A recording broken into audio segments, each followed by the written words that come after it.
There's a lot of lessons to be learned about from Yeah. this story, right? And it talks about your strength and your mindset, Yeah. and that's a great comeback because for your investors, it's really important to know what kind of personalities you are and what you Yeah. have faced before, and you're built for it. You're cut for it. Yeah. Yeah. What last thing I'll say about this is when we told this to in casual conversation to another investor that we had met, he was like, wow, after a year and a half, 2 years of investing, this is a while back, but it's like, wow, after a year and a half, 2 years of investing, you guys have already seen it all. Like that is a crazy, crazy story to go through so early in your career. The silver lining that I think is very good to take away is that, of course, knock on wood, but Joe and I will never allow a mistake like that to happen again. And we would rather have it happen on a 3 unit than a 25 unit down the line. Biggest lesson to anybody listening out there trying to get their first property and you're in the Northeast where it gets cold, make sure your utilities are properly set up. Yeah. And I also mentor that I was explaining the situation to him. Obviously, we were super bummed. And he was like, "Look, man, you're paying for your education. It's a hefty bill to pay, but you're paying for your education. You Yeah. you take it on the chin, you learn, and you move on from it. Yeah. I'd rather, like Sam said, learn this now than learn it in when we're at a 25 unit and it costs us 200K to fix all this stuff. Yeah. So, I think that makes a lot of sense, the education part of it. And I kind of got a little bit more interested into real estate just because of their water. So my property is set up where it's my primary home, and I was doing house hacking with my basement unit, renting it as Nice. Airbnb. I'm in Texas. This is the winter of 22. Yeah, 2 years back. This is the winter of 22. I'm in Texas, and my Airbnb guest texts me, simple text, no message. The roof has collapsed. Okay. And I'm thinking over there, this that the roof from the top, right? And it's a Yeah. 2 level unit now, that the whole roof, the whole house has collapsed. I'm earthquake here because that's the only way I can think roof yeah. has collapsed. Then I asked, can you send me some pictures? And she sent me some pictures. The house is flooded, and the unit had a basement and living room. It's all flooded. All the sheetrock. So what she meant was that the sheetrock from the ceiling, it has collapsed because the water was there, and we were not at home. So gosh, I don't know. The water was running for how many days because it was collecting into that sheetrock for all that time. But anyways, I asked the guest that we'll cancel her reservation. She can find another accommodation. We'll refund all her monies. So that was the first business to take care of. So she was nice. So she kind of left and we refunded her monies. Then I had left the keys with my neighbor. I called my neighbor. I'm like, listen, I have this little problem going on. So can you go to my home and find this water shut off and Yeah. go and shut off the water? That okay. So she went in and she's like, man, your home is flooded. So my master toilet, that pipe burst over there, which not only flooded my main level, my master, closet, the bedroom, the toilet, the bathroom, and then the water kind of seeped in. And downstairs, I had the kitchen. So, well, what are the two main expensive things in a real estate? Kitchen and bathrooms. Oh, Got it. Yeah. Well, had to deal with mold issues, had to deal with insurance, I mean, a lot of things. But guess what? That learning experience, that's kind of the education that we were talking about. Yeah. It brings me into renovations because I had to find creative ways. Okay, because insurance initially they only paid me $18,000. I could not find a contractor who could do all of this for $18,000. Then I had to find my own crews to work on it. I had to go to these mold companies to figure out, okay, how do you do mold removal and things like that. It took us an awful long, like 1 year, to complete the work on that property. I mean, it wasn't huge, but I didn't knew any better. And the insurance, as we think insurance should be helping us, but they don't. And I don't know No. any better. And I'm fighting with insurance with these extra codes and whatever. And they are, okay, we'll pay you another 5,000, but that doesn't help. But long story short, I did what I had to do for my property, fixed it up, renovated it. Actually, I renovated it better. It was one bedroom, one bathroom unit, converted it to two bedroom, two bathroom unit. So there were a few things I wanted to do in the kitchen. Now was my chance to do those things in the kitchen. It did not have a laundry. added Yeah. a laundry. It did not have a dishwasher, added a dishwasher. So in the process, I learned this, or this stigma about, what if this happens? Because I was a guy who had never even put a, nail in the wall. Now I'm Yeah, doing a yeah, renovation here. But that was my learning curve. And from there, I'm into my third remodel right now, down to the studs. amazing. That's Amazing. awesome. Yeah. So it happens. You know, you found someone empathetic with that story, where we know what it's like. Yeah. And it's tough, but kudos to you for coming out better on the other side, and that's all you can do, right? I mean, there were only two choices. The Yeah. choice A was to sell the home and Hmm. find something else for my primary, deal with this insurance or whatever, as is, and take the losses, as you said. Yeah. Or I took it as a learning thing where I was like, okay, let me learn from this. It's going to take me longer. And it did take me long, but I learned so much because I was involved into each and every process, even though I would hire the right people, like mold remediation test and all that. I think we did it like 3 times. The first time just to make sure how much mold we have, and then the second time after we did the thing and make sure that it's gone. It was gone, but I still waited for another 2, 3 weeks just to make sure it does not come Yeah. back, right? And did the third test, and it confirmed that there's no mold and all that stuff. Okay, that's when we said, okay, now we can patch up the walls. And then there was still a learning curve because now I'm dealing with this permit thing, Yeah. with the county. So, anyways, I learned a lot. Yeah, wow. No, thanks for sharing that. Yeah. That was a great story. I'm sure people will get a lot of learning lessons from that. So let's talk about a good story. I think Yeah. Joe, you have a good one, right? Yeah, good story. Sam, you think I should do my live and flip or maybe short av from start to finish? I think do short Ave into Edison. Okay, cool. So the first property that Sam and I bought together was a side-by-side two-family, a duplex that needed work.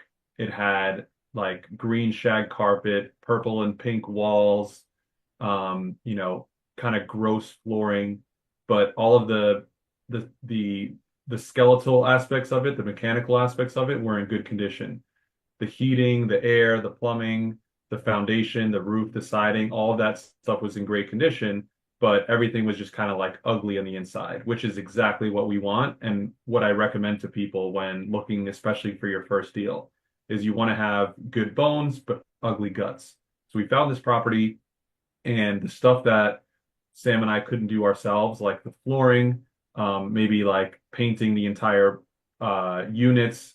Obviously, we could have done that ourselves, but being so far away and having to do, let's say, 3,000 square feet worth of painting, we just simply didn't have the time to do. But we had our contractor do those items. And then Sam and I and my fiance, Hannah, went out one weekend to do the kitchen cabinets where we sanded them down, we repainted them, put new hardware, and we did epoxy on the countertops. So it was definitely still, renter grade renovation because we know it's going to get beat up anyways, but it looked really nice. It looked clean. It looked new and attracted top rents. So we had that property. We spruced it up. I think we even had the deck scraped and repainted Yeah. so that it gave it like some nice curb appeal. Again, to get higher rents for the tenants. We were getting really good rents, cash flowing, and then we went to do a refinance. I believe we bought it for around like, I'm probably guesstimating around 130,000, maybe 120. It was Um, 127-ish. Yeah. 127, pretty precise number. Well done. I know the exact one is 127,500, but I wasn't going to do it, but I will. Okay, great. This guy's a savant over here, Rain Man. Jeez. Uh, so we bought it for 127.5. I want to say we put in probably 25 to $30,000 worth of work into it. And then when we went to go do the refinance, it appraised for 180,000. So we were all in for 150. It appraised for 180. And remember, because we put a 25% down payment, our loan was actually, probably only, can't do numbers right now, but we're probably only, let's say, low 100s to high 90s. So we're able to pull a significant cash out, buy that 3 unit that we mentioned with the pipe burst. Obviously, that's a whole story in and of itself that Sam spoke about. And then we still had a cash flowing property with good rents, with good tenants that were paying us on time. And then from there, we the market kind of took off a little bit. So of course, luck is, where opportunity meets preparation. So rising tides lift all ships. The market was kind of exploding just everywhere around the country. Home values were going insane. So because we took that opportunity to buy this duplex, we benefited from this higher equity appreciation. So we said, hey, look, what can we sell it for? We asked our real estate agent. We ended up selling it for 250,000. So a huge increase about 2.5 years later. And what we did was we did a 1031 exchange. We took that equity, deferred our taxes, and purchased a 4 unit with that same money. So now from this one deal that we put in, let's say our 25% down payment and the renovation costs, we now were able to take those 2 units and turn them into 7 units. Awesome. Now that's a great BRRRR deal, right? Yeah. And BRRRR exactly. along with 1031 and then kind of the perfect repeat of it. Exactly. So the reason, I mean, we've shared that story. I actually shared that story on the Bigger Pockets podcast. We've discussed it many, many times, but the reason we love it so much is because it just shows the power that recycling your money while investing in real estate has, where you can, buy and rehab the property, cash out refi, and sell to or cash out refi and or sell to buy more property. And if you keep repeating that process, you can kind of use almost the same initial money to build a whole portfolio. Yeah. Absolutely. And plus, we haven't even discussed the other factors like the tax benefits and the other Yeah. stuff that kind of comes along with it. Yeah. So absolutely, real estate has a lot of power if you do it right. Yeah. Now, before we wrap up, what advice would you give to our listeners who are listening to it and are fence sitters, right? They're sitting on the fence. Should I do it? Should I not do it? How should I invest?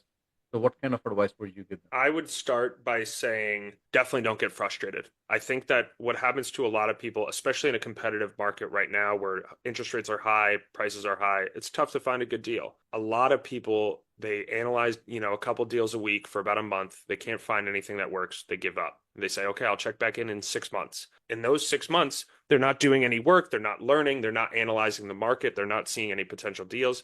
And they're 6 months less educated than they were if they had just stayed through the entire process. And who knows, we find deals that work. So they could have found, something that works. But I think that not getting frustrated is the biggest key when first starting out. And when you're on the fence of am I able to do this? Am I not able to do this? It's easy to get frustrated. It happens to me. But at the same time, you've got to recognize that there are deals out there. You just got to keep working hard and find them. Yeah, that's a great point, Sam. And the advice that I would give would be to take action. Yeah. You're going to learn more by doing than you are going to by in the books and the podcast. Those are obviously great. And we would say educate yourself first. Like we mentioned earlier, any investment is an educated guess, it's an educated risk. So it's kind of almost like a balance. You don't necessarily want to be on either extreme. You don't want to just jump right in without learning a thing, but you also don't want to get paralysis by analysis and think that you have to know every single aspect about real estate before diving in. Somewhere in the middle, you educate yourself a little bit, find a mentor, find somebody that's been doing it, that's done it before you. Sam and I are open books, so of course, reach out to us if you have any questions. And once you feel like you've got a nice solid base, don't be afraid to take action, and don't think that the first one has to be a home run. Yeah. The first one just has to be a single, and you might get lucky. It might turn into a double, a triple, or a home run. But just get the first one under your belt, make it a single, make it worthwhile. It's not going to make you rich overnight, as we've been saying, but the experience that you're going to learn just from that first deal is going to be more than you could ever learn in any book. And a lot of the experience, we talked earlier about paying for your education. We had to pay a huge bill to learn a valuable lesson. A lot of the lessons that we learn are actually free. We, in dealing with the tenant, we may realize, oh, you know what, maybe we should have said it this way and the tenant would have been more responsive to it. Or maybe we should have communicated this way to the contractor. That didn't cost us anything. All it cost us was a phone call. And now we learned it, and then now we're better from it. So it was completely free education in that aspect because we took action and because we just kind of stayed the course.